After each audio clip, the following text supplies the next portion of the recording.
Hello, everyone. My name is Moira Forbes, and welcome to The Takeaway. Joining me today is Cynt Marshall, the CEO of the Dallas Mavericks. She's the first female Black CEO in the league's history, and prior to joining the team, she spent nearly 4 decades climbing the corporate ladder at AT&T. But it was the Mavericks owner, Mark Cuban, who reached out to Cynt in 2018 to helm the team with a very clear mission, a clear mandate to clean up the league's toxic workplace culture. So today we're going to hear from Cynt around her game-changing leadership with the Mavericks during this unprecedented time, how she thinks about transforming the culture of sports and what it takes to do that during these moments of extraordinary upheaval, and also the challenges and the opportunities of being the first and a trailblazer, something that she's well known for throughout her career. So Cynt, welcome. Thanks so much for joining us. Thank you. Thanks for having me. It's good to be here. How are you doing out there in New York? I am good. I am good. And I'm really excited to be chatting with you. I've been really watching all that you've done at the Mavericks since 2018. I really want to sort of dig deep on when you joined the team, because, in 2018, when you joined, you took on a mandate to transform a corrosive workplace where issues from inappropriate behavior to sexual misconduct and the like were significant issues. And since then, you've been leading through different chapters of very different types of tumult and upheaval. But I want to ask you, because when you first started at the Mavericks, you're well known for this really famous 100-day plan. But to drive change isn't easy. You came out of retirement to take this position, never in the world of sports before. But when you joined, you sat down with every single employee at the company and you asked them 2 questions. Can you talk a little bit more about that and what those questions were? Yes, I'd love to talk about it. So as part of our 100-day plan, and it had 4 pieces to it. And so this was kind of the cultural transformation piece of it. I wanted to just meet with every single employee in the organization, just to get to know them as people. And so what I would do, I opened up every one-on-one with the statement. I said, tell me your story. Give me your whole life story. And undoubtedly, they would say, this is my 5th season at the Mavs, my 10th season at the Mavs. And I would say, stop. Were you born here? I want your story. Start from the beginning. And so then I just really, got to know people, their backgrounds, their passions, their stories, all the baggage they have, the good things they have. And then I would end the same way. So we'd have, we talk about the workplace and we do all that. And about 30 or 45 minutes later, sometimes an hour or hour and a half later, I'd end with the same way. I said, okay, tell me where you see yourself 5 years from now, personally and professionally. And so what I wanted the bookends. I wanted to know kind of where they started. And then I wanted to know where they're trying to get to, because I figure that's my job as a leader. My job as a leader is to help them get there. And I can't do that if I don't know them. And so I fell in love with the people at the Dallas Mavericks. Oh, my goodness. It was quite an experience. We did that over about 90 days. When you came in, obviously, there was a lot of spotlight, a lot of desire to transform culture, still having to do that in the context of a legacy culture still existing. You faced some resistance, some skepticism, lack of alignment at times, I would imagine, when you were really trying to push this culture forward. Can you share some of the insights that you learned in terms of actually how you move that muscle, what it takes to actually pivot an organization in such a fundamental and defining time? Yeah, I think I'll just describe the recipe that I used, and it has worked for us. It started out with kind of laying out a vision. And so from the beginning, literally from the time Mark and I had the press conference, I laid out a vision that said the Dallas Mavericks would set the global standard in the NBA for diversity and inclusion. And I started with diversity and inclusion, nothing else, because I know the business case for diversity. And if you have a diverse group of people around the table, you have an inclusive culture, you can win the war for talent, you can exceed in customer service, you can make the right decision, et cetera. So I just laid that out as a vision and described what it was. And then laid out a set of values. And they spell crafts: character, respect, authenticity, fairness, teamwork, and safety, both physical and emotional safety, considering what was going on prior to my arrival, we wanted to also focus on emotional safety. And I told the team these values would be on the walls, but more importantly, they would operate in the halls. And so then we went through a series of sessions to really dig into those values and what it meant to have values-based employment at the Dallas Mavericks. And then the 100-day plan was in 4 parts, and it was to model zero tolerance. So set up a hotline, complaint process, et cetera, do an investigation, purge what we needed to purge, a Mavs women's agenda. So a very descriptive agenda around elevating, empowering, and just educating women. Cultural transformation, which is all the things around diversity and inclusion, employee engagement, our employee resource group, just the things we needed to do to institutionalize an inclusive culture. And then operational effectiveness, basic things like market-based compensation, performance reviews, gender pay equity analysis, all that. So it was about 200 initiatives. We were very transparent about it. I think transparency is big. So we would get together as a team and huddle and talk about our progress and check things off together. And then I put a diverse leadership team at the table. There weren't any women in permanent leadership positions when I got there, no people of color. And so I know that you need a diverse group of people. You need those voices of women at the table. And so very quickly, we had 50% women and 47% people of color at the table. So that was the recipe. And then you're right, some people did not buy in. I had one person tell his team, don't listen to a thing that I had to say because I'd be gone in 90 days because I was a woman and I didn't know basketball and I only knew telecommunications and all that jazz. But I'm still here and we did what we needed to do. What you just laid out was an incredibly bold and ambitious plan. So many companies talk about transformation. It's a lot of lip service. It takes years, before things move forward. And you mentioned you had 200 initiatives, and again, a lot of spotlight. I'd be curious, you're someone who has, led extraordinary teams and organizations, but this was a really big and ambitious and bold task that you were set out to achieve. Did you feel the weight of that pressure, and how did it stretch you as a leader in a way that your other experiences may not have before? Well, I think part of what the challenge that I faced was trying to institutionalize an inclusive culture and a new culture. So I'm trying to transform a culture. And when I say, I mean, all of us, I didn't do it by myself. But we have to purge an old culture. Because when I got there was an external investigation going on that the NBA was conducting. And of course, I have to do my own investigation because there was no way I was going to walk in and not, find out myself exactly what was going on in there so I can make the right kind of changes. And so dealing with an investigation and having to let people go and having to do things while also trying to put this inclusive culture in place and get to know people and wrap my arms around them, along with the people who I brought in with me and the people who ended up sitting at that table. So that was a challenge because we had chaos for a while, letting people go and having to deal with that. And that's always hard. People have relationships and they're tied to people. And then, of course, I didn't know the business of basketball.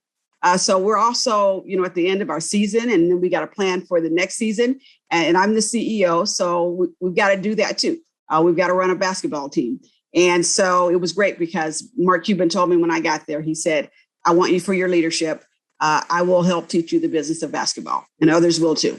And so that's what happened. I also had to try to learn the business of basketball, and people weren't always forthcoming. Some of the leaders who probably knew they were leaving weren't always forthcoming, giving me what I needed to have in order to do my, the CEO job to run a basketball team. So that was challenging as well. And then once I found out by a journalist that I was the first African-American woman to lead an NBA team, the business side, that was heavy because then I just felt a tremendous obligation to the sisterhood to get this right and to show up well every day so that others can see a woman can do this. A Black woman can do this. We can run a basketball team too.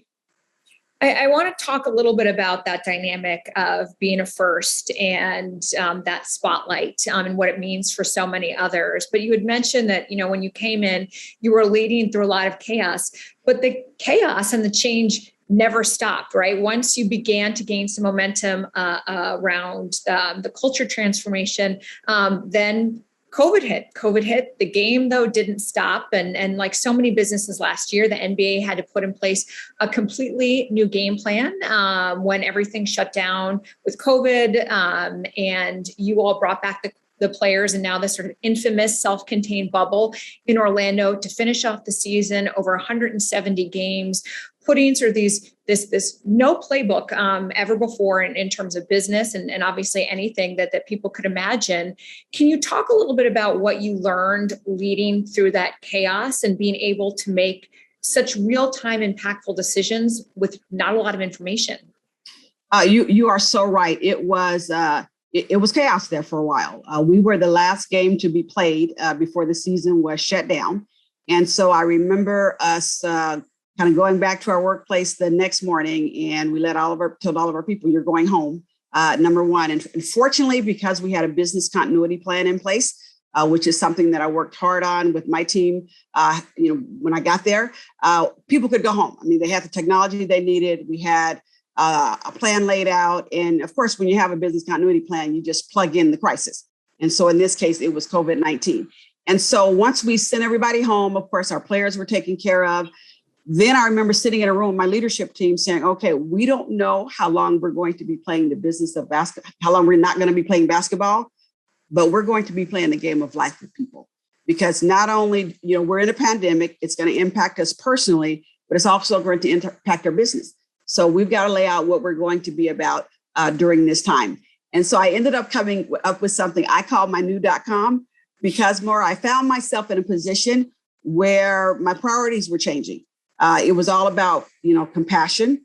It was all about how we communicate at a different level, community, how we serve the community, obviously compromise. I mean, there were just some things we had to do differently without compromising our own health and all that. And then compliance. I mean, the NBA had new rules. We're coming up with new rules. We're playing in the bubble, how we're going to do all this. Then, of course, you just got your COVID-19 restrictions and all that. And so we just shifted. We shifted our priorities, and we were just all about the people in the community and our employees, and then figuring out how we were going to support our players. The NBA was just all about safety, number one. And so once we laid out the bubble plan, how are we going to continue our business? We knew we were going to take a financial impact, but how are we going to at least get our fans something, put something in front of them and support ours very differently. And that's when we had to be agile, which we talk about a lot. Agility is key to our success. And then how we're going to make this fun, because people still want to see our games. They still want to engage with our players. And so we took our technology game to a whole new level, virtual high five line, all that kind of stuff.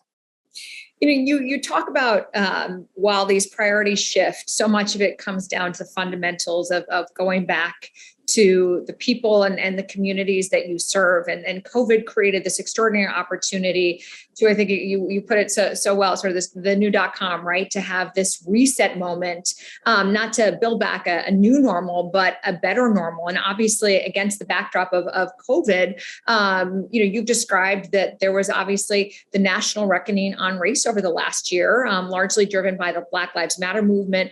And that really prompted some of the most dramatic change for executives, businesses, and communities, such as the ones in which you guys are operating.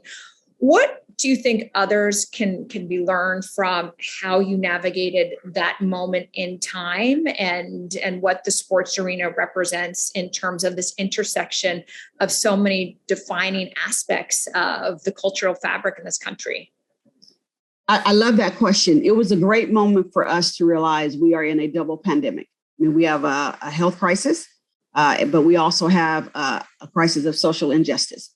And so as a basketball team, we know that we have a platform. And I say it all the time to my team, we are natural conveners. We unify people. That's what we do for a living. People come to where we are to talk, to have a good time, to connect with each other. And so we decided we were going to use our platform very early on after the killing of George Floyd, that we were going to use our platform to have a community conversation and to have a courageous conversation.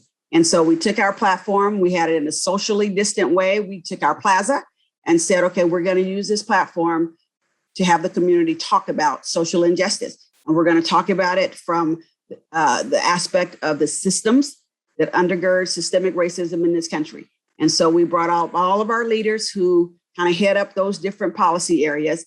And we had a great conversation that led to what we call Mavs Take Action, a community action plan that an action is for advocacy, communication, training, investment, outreach, and noise. And it was 40 initiatives that we laid out to really try to bridge some of the gaps and address some of the racial disparities. But we used our platform to do that. And then we were able to help our Dallas Regional Chamber pull business leaders together to lay out an agenda to address social injustice in all aspects: healthcare, child welfare system, economics, education, you name it. We used our platform to do that. You know, you're someone who is not shy in terms of running toward the fire, meaning really having this bias for action around change. And you obviously transformed the Mavericks and have really created and set a bar for the entire league. And I want to shift gears and talk a little bit about your personal experiences that shaped this leadership view that you've taken throughout your career, but at this really pivotal moment for the Mavericks and for the NBA.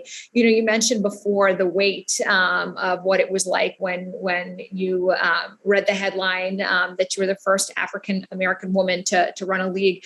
But being the first was something that wasn't new to you. I read that you became the first African-American president at your school. You attended Berkeley, where you continued that streak of breaking barriers, the university's first Black cheerleader, the first Black sorority member within the sorority that you joined. When we look at women in leadership and this dynamic of breaking barriers and becoming the first, do you think it's a matter to do that? Do you think it's a matter of breaking unwritten rules in that process? And what does it take? At least, what did it take for you to do that in your own career? Did you see yourself as a barrier breaker? Actually, I didn't. I think most of the times when you're first, sometimes you don't know you're first. And so I showed up. I showed up where I wanted to show up. When I went out to be a cheerleader, I was a cheerleader in high school. So I went out to be a cheerleader at Cal. I didn't actually make it the first time. And then I thought, okay, well, dust it off and I'll come back again. So I just showed up in places where I wanted to show up, or places where these fabulous, caring adults in my life told me to show up. And then I showed up as me. I didn't show up, which I think is a message that I like to send to all the women a lot, is you have to do you. You have to show up as your authentic self. And sometimes you may not even know exactly who you are. But once you figure it out, you have to show up as you. And I've had situations where I didn't show up as me because I was told not to, but I didn't really feel right until I showed up as myself. There's some weight to it. Once you realize that you are the first, but then you just have to do the right thing. You do the right thing. You show up with character. I try to show up as nice. I try to deliver the results. That's big for me because results matter. At some point, people just want results. Your bosses want results. The fans want results. And so I focus a lot. On that. I think it's really interesting, sir, when you talk about this dynamic of how powerful it is to show up as yourself in terms of really being able to unlock your greatest potential and to actually drive those results. You have talked about the fact that you didn't, really come into your own until more than 20 years into your career, that you didn't feel as comfortable showing up as yourself. Can you describe what that turning point was for you, what that unlock was that allowed you to be more present in every aspect of who you were at work, and why that was so critical? Yes, I had two situations. One is when I got promoted to be an officer of our business. And so I'm about 19, 20 years into my career. And of course, that's something that's very big, considering I came in, these got this girl from public housing projects in the East Bay, California. And all of a sudden now I'm getting promoted to be an officer of, a very top company. And so it was a big moment for me. But the offer actually came with this laundry list of things that this woman told me I would have to stop doing. Like I'd have to change my name, and I couldn't say the word blessed. And I mean, she just went through this thing, what she wanted me to wear, how she wanted my hair to look, which what she described, my hair won't even do that. I naturally have nappy hair. So she was just giving me a lot of things that it just wasn't me. And I just politely turned down the promotion. And I was nice about it. I told her to help me figure out how we were going to tell our big guys that I couldn't take it, because I just got to the point where I just fundamentally couldn't change. I didn't want people to just change fundamentally who I am, which is what happened when I had first started, when they told me to get rid of my braids and my red shoes. But I just had a moment and I just said, no, I have to be me. And it was beautiful because the top guy in our company called back and he said, let's start over again. I'm sorry what just happened. And he told me, you can be sent, you can be loud, you can say blessed. I mean, it was just wonderful. He gave me the permission to be me, which leaders have the power to do that.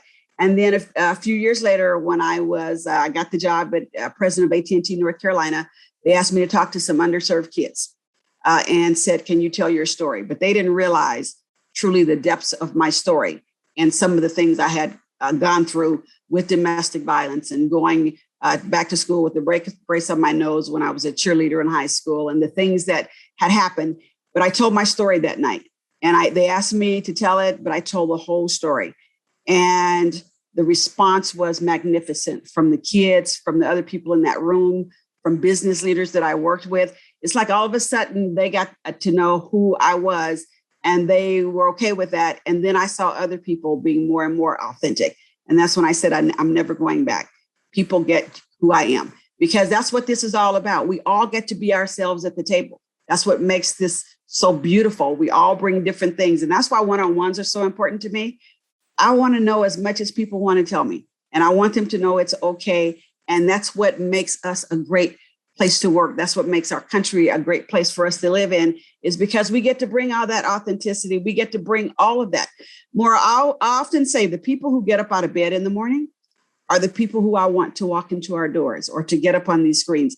I don't want them to feel like they have to go into a phone booth, if they can find one these days, put on a cape with a big M on their chest for Mavs, and come in as some superhero and we're all the same. I want the people who get up out of bed in the morning, the baggage they have, the cultures they have, the good things, the great things that they have, the experiences, the beliefs, the philosophies. That is what needs to walk in our doors, because we're all different. And that's what will help us make great decisions and tap into different cultures and do well as a business and well as a country. Sorry, that's my soapbox. Okay. No, it is a fantastic soapbox, but I think it's so interesting when you talk about sort of your background and some of the hardships you endured, suffering domestic violence, to losing a child, to surviving cancer, and how ultimately you were able to draw strength from those experiences. Can you walk people through how you've learned to build on that muscle of resilience? Because it's one thing to look at someone who has faced these obstacles and continued to move forward. There's moments, though, when we are down and it is hard to find that will or that momentum to bring us back up again. In your own career or with the people on the team and your organization, what advice do you give around harnessing that strength and being able to find that ability to keep putting one step in front of the other? I have definitely learned some life lessons, as you can well imagine. And one is to accept adversity and get up. And sometimes you can't get up by yourself. Anytime I've ever been down, and you're right, I've had many times where I was down, somebody actually reached down and got me up. Even when I was trying to get up and I couldn't, somebody was there. Sometimes I call it the HASU moment with the sisterhood, HASU, hook a sister up. Sometimes you got to just be there for each other. We've got to hook each other up emotionally, sometimes financially, whatever it is. We have to be there for each other. And that's for the sisterhood and the brotherhood. I often say sometimes the light at the end of the tunnel is a train. Bad things do happen to good people. But we have to get up. We have to get back up. And sometimes you need people. You have to tell people what's going on so they can help get you up. And then I try to always remember where I came from because it's been a great journey. And yes, there have been steps along the way, where I have fallen down or have been pushed down. But again, I always got back up. So when I think about that journey, I'm encouraged by it. I'm not saddened by it because I always came out better on the other side. And I think my cancer journey has led me to embrace what I call PMS. We all have it, physical, mental, and spiritual health. I didn't pay attention all the time to all three of them when I was knee deep in my career. But now I like to tell people the importance of embracing your PMS. And we all have it. And we have to pay attention to all of it. And then for the women who, we go through a lot. As a mother, you juggle a lot. As a businesswoman, there are stereotypes out there a lot about what we can and can't do. And sometimes it's just enough to make you cry. I mean, it makes you sad. But here's what I tell people. It's okay to cry like a baby, fight like a girl, and then change the world like a woman. It's okay to cry and it's okay to fight. But then we got to change things. And that's what I try to do every day. I love that. I love that idea that, again, you can take that moment to cry, to be able to be in the emotion. But then again, sort of identify how to find the strengths and dig deep. And also what I love that you said, ask for help. I think that's really can be hard to do, is to ask for help, because it shows a vulnerability that I think is sometimes hard for leaders. It's hard, for anyone. But depending on different life stages, it can feel that sometimes you have to be strong. But sometimes asking for strength is where that help can come from.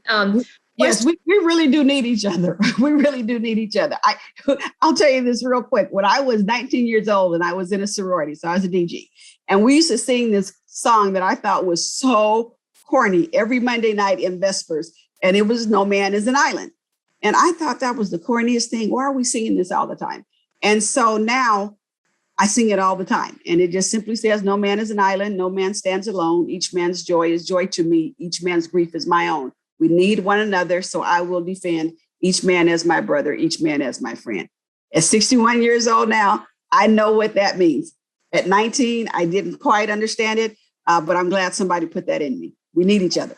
I love that. That's like such a great soundtrack for life. And then to put that in at 19, and hopefully as over time you begin to kind of pick up on it more and more. I always say to my kids, teamwork makes the dream work, right? We can't do it alone. And it's also more fun when you're with other people helping you in that journey. Well, as we begin to wrap up, Cynt, I always end these conversations with a speed round of quick questions to kind of get a little bit more extra insight out of you before we let you go. So if that's okay, I would love to fire off some questions as we go along. Does that work for you? Yes, of course. Of course. I'm having fun hanging out with you. I love it. Well, you have a lot of energy. So I want to know, when you wake up in the morning, is there one thing you do every morning that you feel like sets you up for a productive or it's what's going to be a good day? Oh, yeah. Oh, that's a good question. Yes, I open all the blinds and curtains and everything in the house. Drives my husband crazy because I'm into light. I am into light. I just think bad things dwell in darkness. So I just open up everything. I don't care if one of the kids can be passed out. If they come to visit, they can be passed out on the couch or something. It's like, all the lights go on. Everybody get up. I love that. I never put my blinds down, and I live in New York City. So it means like the entire world can watch our lives. But I love that to have the light come in. When you're facing a moment of burnout or creativity block or that challenge of finding energy, which I would imagine happens again when you're leading these big things, is there a strategy or thing that you do to get yourself innovating or moving again? Yes, I have a little closet I go into. I call it my prayer closet, and I get in there by myself. And sometimes I write religious poetry. Most people don't know that. I'll just start writing and I'll just start thinking. And I have my little music going on in there. I just have to take the time I call it getting my mind right, to just getting my mind right and my mind settled, because sometimes I'm a victim of just my own cluttered mind and my own flawed thinking. So I just try to get settled. And then once I get settled, I'll go on, Amazon, and I'll do some shopping. That's therapy. In the old days, pre-COVID, I would just go out and shop and, do what I needed to do. So that's what I do. I get in, I get my mind right, Then I do a little retail therapy. A little retail therapy. I love it. I love it. That is a good balance. If you were to describe the core of who you are, the core of your DNA in one word, what word would you choose? Chosen. I know I'm chosen. I have been chosen for so many good things. I've been chosen for some battles, but I have been chosen. And I embrace the fact that the Lord chose me for a whole lot of different things. And I want to step up and hear him say, well done one day. If I were to ask your team, if they were here with us right now, what would they say your leadership mantra is? Oh, they would say my mantra is every voice matters and everybody belongs. They'd also say my theme song is Ain't No Mountain High Enough. Because I believe just ain't no mountain high enough for us to be there for each other and that we can conquer any goal that we set out. So they tell you those two things. I love that. We need the Cynt soundtrack. You've got some good songs for inspiration. I'm into my music. I love music. I love to dance. Well, you were a cheerleader. So speaking of that, what's still your favorite cheer? Ooh, you know it. You know the story. Let's tell the whole world this is bear territory. If you had an extra 10 minutes in the day, how would you use them? Oh, my extra 10 minutes in the day, I would use it to call my mom and to just talk to her, to just hang out with her, to stop being so busy and to slow down long enough. She's, her hearing's not the best right now, and to just let her talk. She loves it when I call. So I call her. You were hired by Mark Cuban, an iconic entrepreneur. What's the best piece of advice or business wisdom that you've learned from him? Oh, my goodness. I've learned the value of creativity and innovation and to bring people in who have that, who can supplement, some of the areas that I don't have. And he thinks I'm creative and innovative, but not nearly like he is. And so I've learned that things change. And sometimes we have to be the ones to cause it to change. And it's okay to think differently. It's okay to think out of the box. I've learned from him. It's okay to try new things and fail at it and not be okay, but then to pivot quickly. And he's all about, let's try this. Okay, that didn't work. Okay, that great. My bad. Let's move on. And so I've learned that from him. It's okay to fail.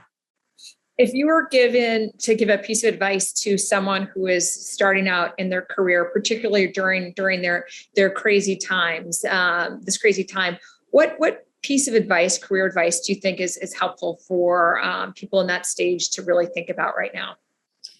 I would just tell them to be open. I mean, know what your passion, tap into your passion, know what you think your overall purpose and calling, know the things that you're good at, and then be open to how you can actually use that. Don't just lock in. Don't let somebody pigeonhole you into one area.